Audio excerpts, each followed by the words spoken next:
The king who decreed forced conversion. Once there was a king who decreed religious exile over the country. That is, whoever wanted to remain in the country had to convert or else be expelled. Some abandoned all their goods and wealth, leaving in poverty in order to remain true to their faith and be able to be Jews. But others had pity on their wealth and remained. They became anusim, lit, forced, compelled. They practiced Judaism discreetly, but publicly they were not allowed to act as Jews. Later, the king died, and his son became king. He began to rule the country very forcefully with a heavy hand and conquered many countries. He was very wise, and because he held the royal ministers with a tight grip, they banded together to attack him and kill him and his offspring. Among the ministers was one of the Anusim. He thought, why did I become an Anus? Because I had pity on my possessions and wealth. Now, if the king is killed and the country is left without a ruler, everyone will turn on each other, for a country cannot exist without a king. So he decided to secretly inform the king. He went and told the king that there was a conspiracy against him, as mentioned. The king investigated and found it to be true, so he stationed guards. When the conspirators came to attack, they were caught and judged, each one according to his sentence. The king spoke to the minister who was an Anus, forced convert. What honor shall I give you for saving me and my offspring? Shall I make you a minister? You are already a minister.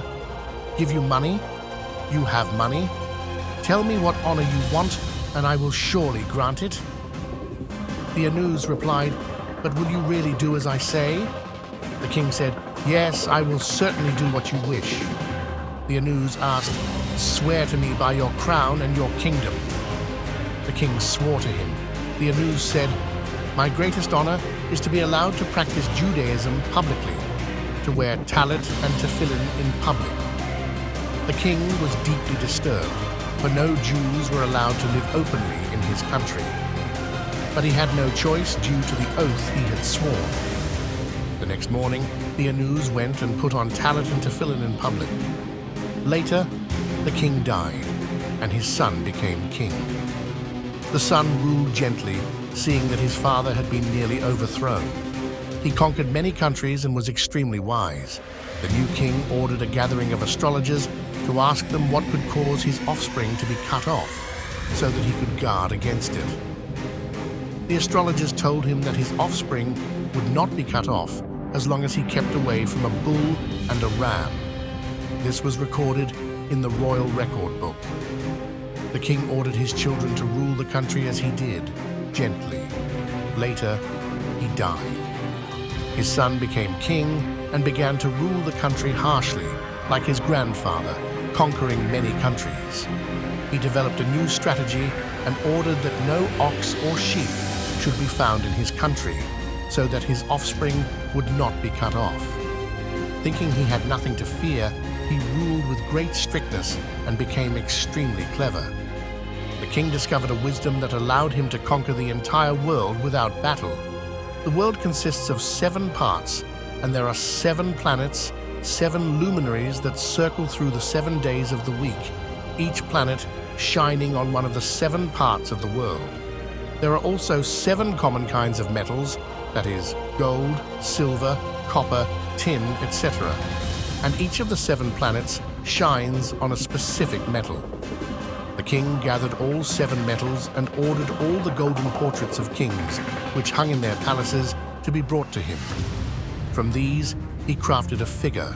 Its head was of gold, its body of silver, and the rest of its limbs were made of other metals. In this figure, all 7 kinds of metal were represented. He placed the figure on a high mountain, where all the 7 planets shined on it. When a person needed advice, or was unsure whether to make a decision, they would stand facing the limb of the figure corresponding to the metal of the region from which they came. If the person was to act, that limb would light up, but if not, it would darken.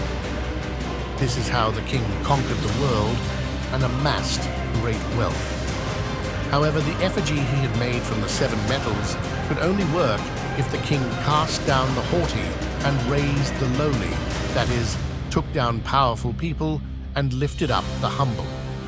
He sent orders to all the generals and ministers who held positions of power and special privileges.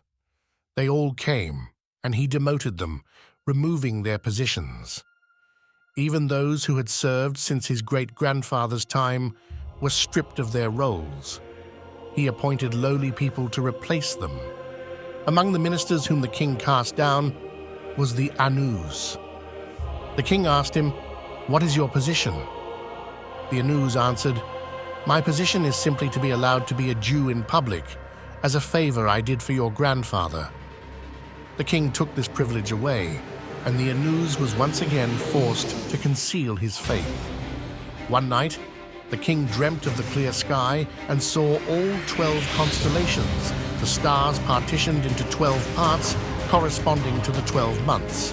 The Ram is the constellation of Nisan, and the ox is the constellation of Iyar. He saw the bull and the ram, that is the ox and the lamb, among the constellations, laughing at him. He awoke in great fury and fear. He ordered the chronicles to be brought, and he saw written that his offspring would be cut off by the bull and the ram. A great terror fell over him. He told the queen, and a great fear also fell on her and the children. His heart pounded, and he called for all the dream interpreters. Each one gave his interpretation, but nothing they said helped. He was filled with terror. A sage arrived and told him that he had a tradition from his father that the sun has 365 paths. There is a place where all these paths converge, and an iron rod grows there. Anyone who has fear and comes to the rod will be saved from it. The king was pleased and went with his wife, children, and descendants to that place, with the sage accompanying them. However, midway on their journey, they encountered an angel in charge of anger. Anger creates a destructive angel appointed over all the destroyers. The angel was asked for directions, as there were different paths, some straight, some muddy, others filled with pits, and one leading to fire that incinerates from 4 miles away. The sage, remembering his tradition, refused to go any further when he saw the fire. He told the king, "If you wish to go, go ahead, but I will not follow." The king, seeing other kings walking through the fire unharmed, decided to proceed. The sage warned him again, but the king went with his entire family. They were all incinerated in the fire. When the sage returned home, the ministers were shocked that the king and his offspring had perished. Hadn't the astrologers warned him to avoid the bull and the ram? The Anus replied, "It was through me that they were cut off." The astrologers knew that the bull and ram would cause the king's offspring to be cut off, but they didn't understand what they saw. The ox's hide is used for tefillin, and the lamb's wool is used for the tzitzith on the talit. The king's downfall came because no Jews in his country were allowed to wear talit and tefillin. But the kings of other lands, where Jews were free to live openly and practice their faith, were unaffected by the fire. And thus the king and his offspring were cut off. The astrologers had seen the signs but misunderstood them.